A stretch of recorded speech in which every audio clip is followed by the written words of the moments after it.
To celebrate the release of Moana 2, one of my favorite movie franchises, I'm here in the islands of Moana, the islands that inspired this movie. Welcome to French Polynesia.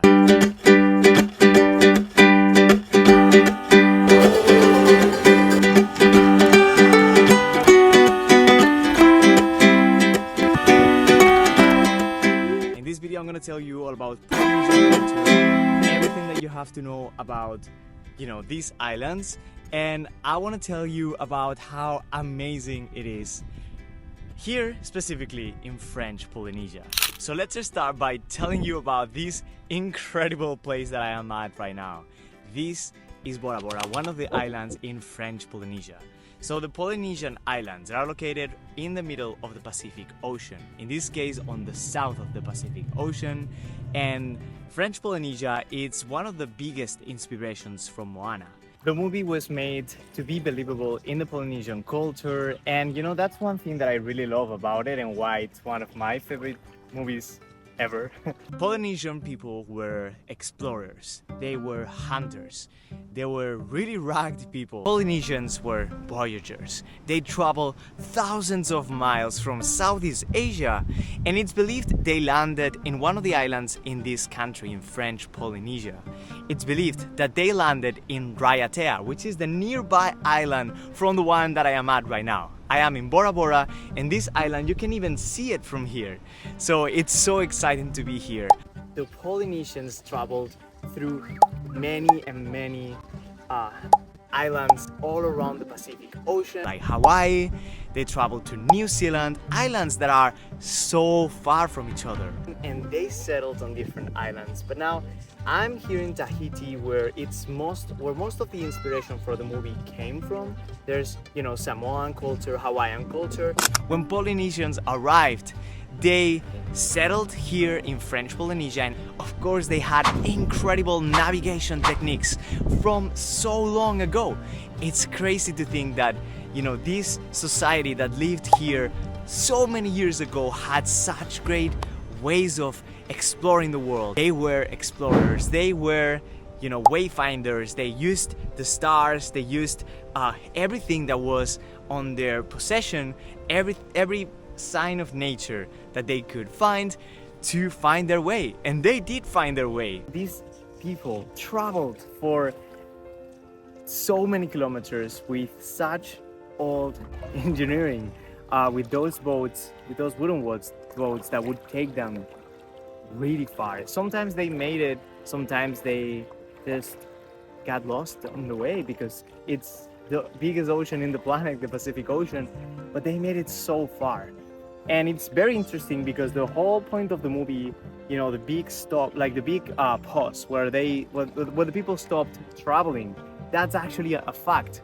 People in French Polynesia, there's many explanations of why it happened. Maybe it was because the lands that they reached were good enough for them to live at, but they stopped traveling for a while, and that's actually facts, and it's so interesting to see all of that reflected in the movie. So I really enjoyed those. They arrived to many islands, and that's why now you have different languages. In the island of Hawaii, you say aloha, this means hello, but here in French Polynesia is the original word, which is yaorana. So yaorana transformed in aloha in Hawaii, and experts say that yaorana also had its version in Samoa, which is this one right here. So as you can see, Polynesian languages just traveled around just like they did. Now, Polynesian culture spans on different archipelagos in different countries. I've always been obsessed with Polynesian culture. I think I can trace it back to when I was a little kid. I knew this was the place that I wanted to visit one day. Polynesian culture, just like in Moana, it's so vibrant, it's so colorful. While here in French Polynesia, I've learned a lot about their way of living, about their traditions, and like how proud they are of those. So it makes me love the movie even more, knowing all of that, being aware of this culture ever since I was a little kid. It's just so special. They really were just like in the movie, which is believed to be set 3,000 years in the past. The coconut gives so much. You know, the leaves make their houses and their clothing.